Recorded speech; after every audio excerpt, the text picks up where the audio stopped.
Hey, how's it going everyone? Today I got my first finish in the global tournament with lavaloon, and I'm gonna show you how I did it. I'm really excited. Sadly, I didn't get it on my main account, I got it on my mini, but I'm still excited and confident I can do more in the future.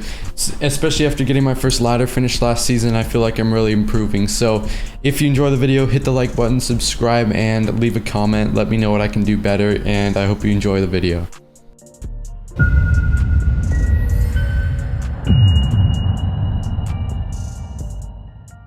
Alright, so as you guys can see, I did manage to get an 890, hoping I can get better in the future, but this is solid for me, and I'm really excited about that, so let's jump into some games. Alright, so this game, towards the end actually, I faced a couple nice decks. I faced Hog EQ, so that was a pretty free win, but I had to get past a couple gnarly freeze decks and also this deck, which is one of the worst matchups in the game.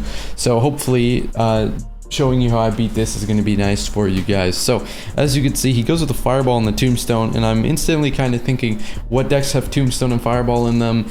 I know lavaloon does, and this graveyard deck does as well. So I see the zappies and I instantly know it's going to be, you know, one of the toughest matchups in the game. And I hate this matchup so much. I lost in the 20-win challenge like 15 times to this deck, so it's really annoying. But anyways, as you can see, he goes with an Inferno Dragon, and boom, that instantly tells me, okay, Fireball's out, Inferno Dragon's out, Zappies are out. How is he going to stop the balloon now? And so I think we're going to get a ton of damage here, because even if he Fireballs this balloon, I think we still get a hit. And he decided to arrow it, and we got 2 hits instead of... Don't know why you would arrow it and not fireball it, but I mean, I guess it was a good play from him because he managed to fireball this push here. And now what's really nice is his whole cycle is screwed up. Like, he doesn't have fireball when he wants fireball, so next time he goes with graveyard he won't have fireball immediately. So it's really nice. But if you're facing this matchup, it's important to always save your Mighty Miner for his Giant Skeleton or his Skeleton King. And against graveyard decks, you want to block their card at the bridge. So let's say he goes Valk Graveyard or something. You want to block the Valk at the bridge so that your tower can kill the graveyard, and then help out with like Skelly Drags if you need to. But you got to be a little bit careful that you already, if you're going to do that versus this deck, you have to have Fireball for his Zappies as well. So as you can see, he goes with the graveyard in here. And I just decide to try and salvage this tower because I really don't want to lose this tower right now. So I go ahead and zap. And the lava on the left is kind of, we had to leave it to die kind of because he just has arrows and fireball. So that was real unfortunate. But as long as we don't lose the tower, we can do something good here. Now I believe I tried to go with the Mighty Miner block, excuse me, that I talked about a few seconds ago. But also Tombstone, like, this is a good play because if you think about it, Tombstone on a Skeleton King or a Giant Skeleton is kind of useless. You want to take him out with the Mighty Miner and then use the Tombstone to help out with the graveyard. So as you can see, that Zappy is coming in. But we do manage to wrap up most of the Giant Skeleton before that. And as you can see, I believe we tower trade here. I don't think there was a way I could have defended that push on the right side, so I just kind of left it, but it is what it is because we tower traded and now we are in a great situation. One more thing, against Zappies, if you have Mighty Miner and Fire or another card ready and you don't have Fireball, what you can do is you can Mighty Miner on the Giant Skeleton, and if you think he's going to play Zappies, play like a Mega Minion or something close to the Zappies, so that when he places Zappies, you predict them with the Mega Minion and the Mighty Miner finishes off the Giant Skelly. But as you can see, we go like this, and right here I go with the Mega Minion to predict the Zappies, and that way we finish off the Giant Skelly. And just like that, now we can go in with the balloon and it's our time to push. So as you can see, I hope you can see, you know, the balance there, that we're making sure we go with the defense first because defending this graveyard deck is really hard. But he can only fireball the pups in the loon or the Skelly Drags in the loon, so we do manage to get a loon hit there.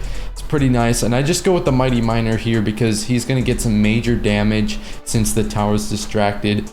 And look at that, just the Mega Minion going to town. It's going to be GG's. I'm really happy with that outcome, the outcome of that match, since I usually lose that matchup. But just the main thing you want to take from that is if you can beat, or if you can get his Inferno / Fireball out, you can go with like the Loon. on offense by itself, and that way you can break through without having to go with the lavaloon push in single. Here's another matchup you guys are gonna love: Lumberloon Freeze. And actually I've been kind of happy because I've been doing way better against Lumberloon Freeze recently than I have in the past. It's usually a lot of the time a win for me now. Sometimes I do lose this matchup, but it's not too often anymore. It's usually a 50-50, but I've been doing it good. So I'm just kind of waiting for when the match starts. I kind of forgot. Usually I never make the first play, but if I get bored, of just like Mighty Miner in the back or something, because you can switch lanes, you know, so it's not a terrible play. But I see the E-Dragon, I see the barrel. It could have been a couple things, but now I'm for sure that it's Lumberloon. And so the loon wasn't a great play from me there, but this right here is going to force out an extra spell because, you know, the loon's tanking for the drags, and it's very nice when they're tanking for the drags because that way you can get bonus damage. Basically, going Skelly Drags makes sure that he can't just NATO the loon, so doing that prevents a King Tower activation and also gets his freeze out, so I thought that was a nice play. And here we kind of exchanged crappy loons. Like, my loon wasn't that great, but I made up for it with the drags, and his loon was awful. So overall, we're just sitting at a +3 elixir advantage, so I just decided to go with the lava. He can't punish us, no loon in cycle, so I felt like that was just a good chance. He has no loon and no inferno, so I thought that was going to be pretty good. And so here, as you can see, we go with the loon in the anti-NATO spot, so this way he can't NATO our loon to King Tower, so he's going to have to cycle back to the I-Drag. And this is a nice play because I get with the fireball here, it's going to kill the barbarian, and that way the drags are going to come kill the I-Drag as well. No, the E-Drag, sorry, I get them confused. But anyways, as you can see, we're taking a nice little damage advantage, and it's always in situations like this you gotta watch out, because if he has these dragons on the field, he's gonna try and counter push with Lumberloon, and that's the only way you can lose. So we've got to be careful here. I go with the Mighty Miner, I go with the good fireball here, it's gonna hit everything, and that way we wrap it all up. And we've got to be a little careful about going in with a lava push, because you don't want to go in with lava unless you have fireball, so you kind of want to just try and go with other things as well. And so there I just go with a nice bomb that's going to kill the I-Drag and hit the tower. If there's any situation where you can get a free bomb on the tower, just take it. It's like a good 350 damage, so you know, sure, why not? We go tombstone there. It's a little bit of a mistake because we didn't pull the balloon, but it is what it is because I just go with the fireball here on the balloon, and he can't freeze it because I fireballed it. Very nice there. I'm kind of thinking, again, we can go in with the lava because he has no Lumberloon. He still has to cycle back to it. But when you're doing this, you got to be very careful that you know he doesn't have Lumberloon in cycle, because if you go Lumberloon or if you go lava and he has Lumberloon, you're just screwed. So I'd never do that. Also, we pop the bomb here, I believe, to get 2 resets. No. Yeah, you got froze, so that's why I didn't pop the bomb. But here's a nice thing. If you're ever playing against I-Drag, sometimes you can go Mighty Miner in the same lane as your lava, because now you have the zap to reset the I-Drag and also the Mighty Miner bomb. So that's pretty cool. And as you can see, we hit the fireball at the perfect timing to make sure the Mega Minion stays alive. And even if they didn't stay alive, I was going to go in with the balloon, and it was going to be a good game because he didn't have freeze in cycle. So very nice there. And as you can see, we took almost no damage from making pressures and never letting him get a counter push down, because if he doesn't get a counter push down, it's really easy to stop a Lumberloon. You can just go like fireball, Mega Minion, tombstone, or even tombstone, Mega Minion at some points. Alright, so here we go with a really weird graveyard freeze deck, and basically I had this stretch that kind of determined whether I was getting the badge or not. I had graveyard the first matchup, and then I had Lumberloon, and then I had this deck. And I figured, you know, this was going to be the hardest part of the GT, and if I managed to get past these decks, I would be getting a badge. And so Ice Golem Scar me, I was like, what is going on? But here is a perfect example of why you don't go lava. If I had gone lava in the right lane, what do you think would have happened here? This would have been awful. Like, come on. There's nothing you could do. So having all my elixir is super important here, because I go drags, and then I got the fireball ready. He did freeze, so I went with the fireball. we couldn't have done that if we went lava in the back. So doing that is really nice, and I figured he spent a teeny tiny bit of elixir there, so I went with the balloon, and we managed to turn the skeleton dragons into a big offensive damage output. So that's what I mean when I say counter push. If you know he spent a lot of elixir, then you can do that. And I knew he had minions and freeze out, so if he had another air counter, that would be the only thing he had for us. So yeah, that was a good play in my opinion, and he just goes with the Skarmy here, and I don't understand why he kept doing that. I think he did it like 3 times that game. It's like it's a +1 for me, and I don't need the zap for the minions, so it's like, okay, thank you. And he does this again, and he spent literally all of his elixir, so he can't freeze, so I'm like wondering, why would you do that? It's interesting.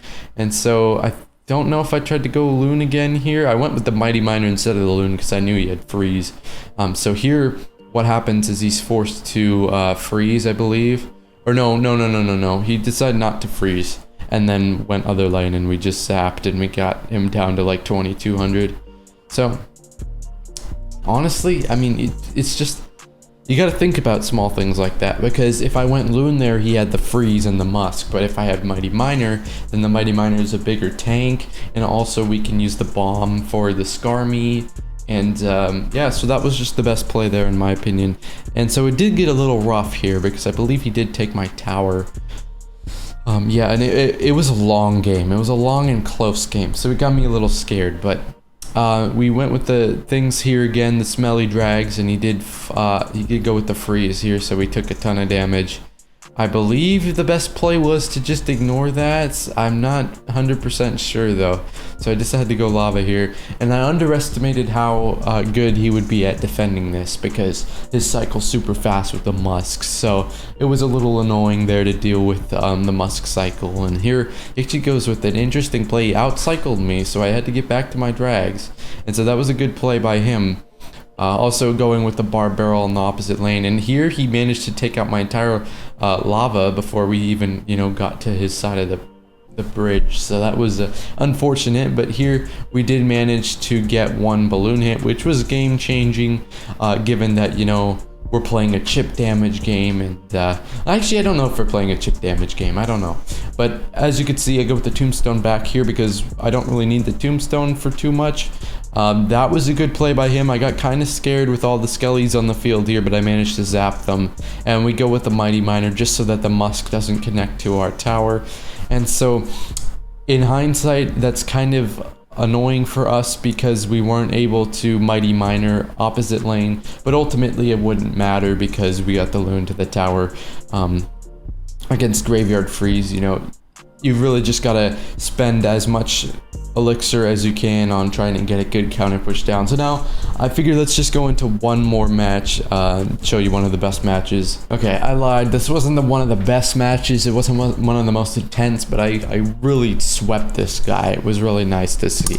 So this matchup is really common now because everybody and their mothers started using this deck for some reason. So I'm gonna show you how to beat this deck pretty easily. We just go drag split in the middle because I don't know what he's playing yet, and that's a fine play against any Hoggies deck, in my opinion.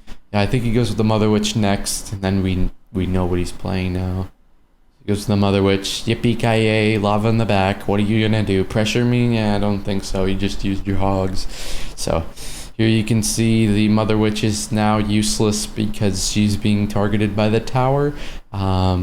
We just go with the Mega Minion behind. We go with the Mighty Miner as well, I believe, because the Zappies are out. Now we could just Fireball the Mirrored Zappies, and yep, Fireball the Mirrored Zappies, and we just switch lanes, I believe, after we finish off the tower, and then we just go with the balloon, and it's gonna be a good game.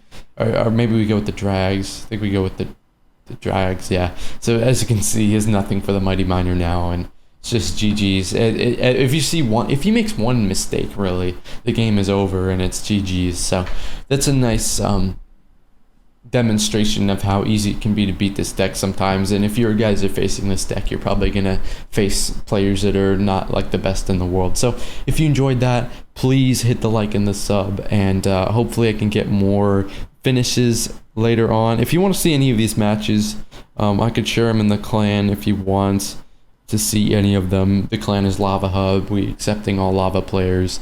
And yeah, so got the 890. Next step is hopefully to get it on my main account. So peace, and wish me the best of luck for the rest of the finishes.